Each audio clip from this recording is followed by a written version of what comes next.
Good evening all. In this video we'll be discussing about implant protected occlusion. So before that, two things are important. One, why do implants need to have a different occlusion as compared to natural teeth? And second, how to achieve that occlusion. Okay, but before that you should know the CD occlusion well. If you know your CD occlusion well, in-depth knowledge of it, then implant occlusion will be easier to understand. The basic difference between natural tooth and dental implant is natural teeth have periodontal ligament fibers. Dental implant does not have the periodontal ligament fibers. It has a bone and implant interface. So by virtue of PDL, natural teeth have what is called as proprioception. Recent concepts say implants have osseoperception.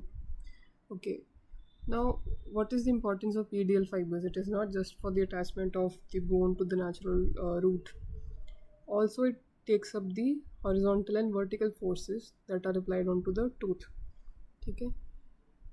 Now, if there's any vertical force, for example, on natural teeth, it will compress by some distance.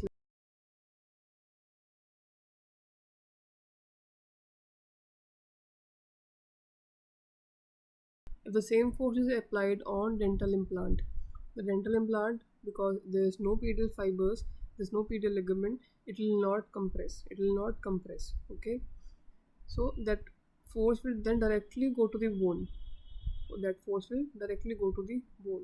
So why have different occlusion for implant prosthesis? Simple answer is implants do not compress as to the natural teeth. Now, implant protected occlusion was given by Dr. Carl E. Misch and Dr. M.W. Bides. Okay.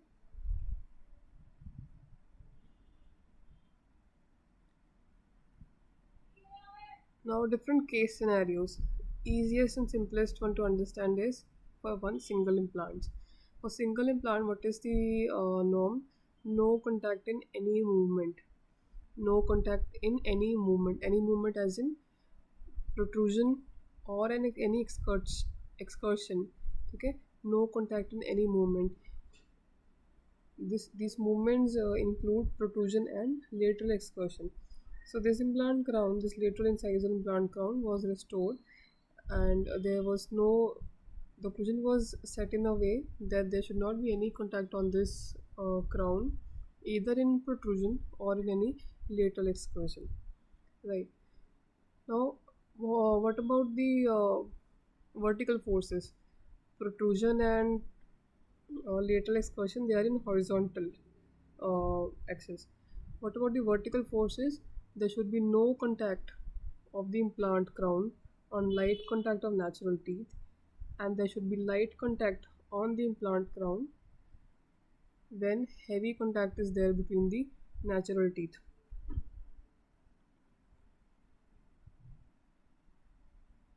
Next is multiple anterior implants.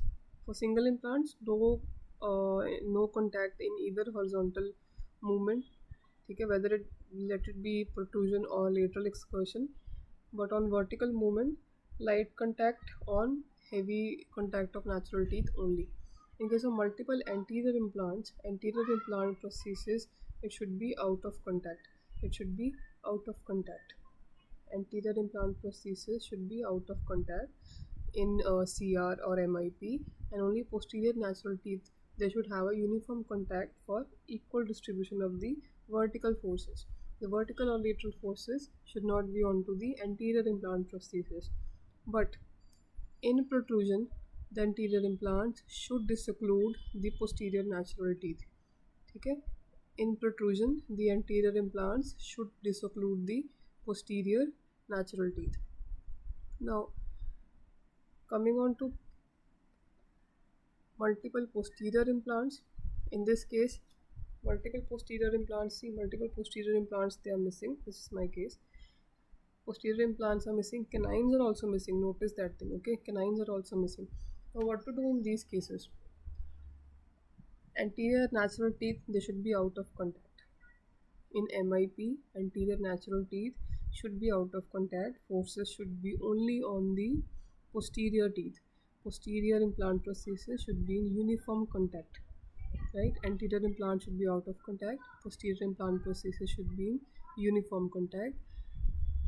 How do we decide whether we have to give canine guided or group function when we have either multiple missing anterior implant or multiple teeth, or multiple posterior teeth are missing and we are giving the implant prosthesis? How do we decide whether we have to give canine guided or group function? If natural teeth are there, if canines are natural, then you give a canine guided occlusion. If natural teeth are not there, canine is an implant crown, you preferably give a group function. In case of group function, canine first premolar and second premolar, they should be contacting, only these should be contacting on the working side. Then every other teeth should be out of contact, whether it be anteriors or the balancing side contacts, they should be out of contact. Okay, if natural canines are present, you give canine guided occlusion. If natural canines are not present, the canine is an implant restoration, then give a group function. Now, multiple posterior implants, another, see, basic idea is anterior natural teeth out of contact in MIP. Posterior implant prosthesis, it should be in uniform contact, okay, in MIP. Canine guided or group function depending on if canine is a natural tooth or it is a implant restoration. In protrusion, there should be posterior disocclusion. In protrusion, there should be posterior disocclusion, and there should be group function occlusion on the working side. There should be group function occlusion on the working side. So, what is the funda of full mouth implant restorations? In that case, again, implant protected occlusion is used. You preferably go with the basic ideology that was presented before, that is anterior teeth, they should be out of contact in MIP, that is in CR in these cases, right? And posterior teeth or posterior implant restoration, it should have a uniform contact. Then posterior should disocclude on protrusion. Okay, posterior should disocclude on protrusion. Now, preferably you give canine guided in these cases. Okay, or if you want to give a group function, then canine first premolar and second premolar should contact. Okay, in full mouth implant restorations. If an implant restoration has a cantilever, if an implant restoration has a cantilever, this cantilever should be out of contact either in MIP or in CR. Protrusion or lateral excursion, heavy contact or light contact, this cantilever restoration should be out of contact. It should be completely out of contact. In any direction, in any movement, it should be out of contact. Now, what about the opposing denture cases? Just for example, this is the case, mandible overdenture, anterior implants and posterior RPD. Okay, posterior hair also there are implants. Initially we gave interim RPD. Now, what is the occlusion that is given here is lingualized occlusion. Now, remember, lingualized occlusion is it's a special type of bilateral balanced occlusion. So yes, in implant cases opposing dentures, we give bilateral balanced occlusion, more specifically lingualized occlusion. What is the function of lingualized occlusion? What is the advantage of lingualized occlusion? More central forces, more central vertical aligned forces. Okay, more central vertical aligned forces and less tipping forces. See, the buccal cusp is out of way on any lateral movement. On the lateral movement, this buccal cusp, mandible buccal cusp, is out of contact, so that there won't be any lateral force acting on the denture and indirectly on the implant. So opposing dentures, we give lingualized occlusion. Okay, it is a form of bilateral balanced occlusion. So in this case, bilateral balanced occlusion, working side, balancing side occlusion, lingualized occlusion is given.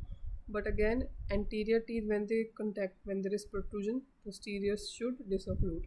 Okay, posterior disocclusion on protrusion. Okay, thank you. But wait, how are these occlusions achieved? It is by recording condylar guidance and Bennett angle and using it either digitally or manually. Digitally, as in virtual articulators and virtual phase bows, virtual mounting, or manually, like we use a semi-adjustable articulator, that is Hanau articulator. So that's where CD occlusion knowledge holds its importance. I mentioned before, if you know CD occlusion well, implant occlusion is going to be really easy for you to understand and achieve in your case.